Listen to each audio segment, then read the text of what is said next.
আসসালামু আলাইকুম। আরেকটা ব্লগে আপনাদের সবাইকে স্বাগত। আমি তো আলহামদুলিল্লাহ ভালো, আপনারা সবাই কেমন আছেন? নিশ্চয়ই ভালো। আর এটা দ্বিতীয় ইফতারের দিন আমার এক ফ্রেন্ডের বাসায়। আমরা দুই ফ্রেন্ড গিয়েছিলাম একসাথে, মানে সবাই মিলে একটা ফ্যামিলি গেট টুগেদার হয়ে গেল আর ইফতারি করা হয়ে গেল। ভালোই হয়েছে যাওয়ায়, সবাই মিলে বাচ্চারা একটু এনজয় করলো। এই দেশে তো আর নিজের আত্মীয় বলতে সবাই তো দূর দূর থাকে, যারা আছে তারা সবাই দূর দূর, সব সচরাচর তেমন একটা দেখা সাক্ষাৎ হয় না। আর ওই বিদেশ বাড়িতে বাঙালি মানুষ বলতেই সবাই সবার আপন, থাকে।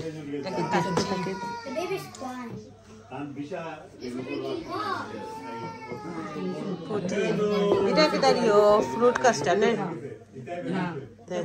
ফালুদা? ও আচ্ছা ফালুদা, নুডলস দিলে না, নুডলস একটু শিখবো ওটার লাগে আমি মনে করছি।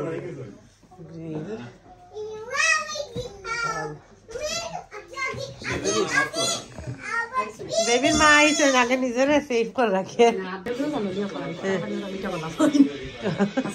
ওইটা ঠিক আছে, অনেক মাসে মিঠা বানা না খাওয়া যায় বাকি ওটা অনেক সময় আছে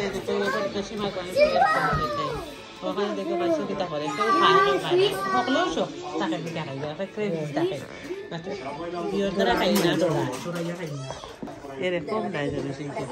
আল্লাহ হাফিজ।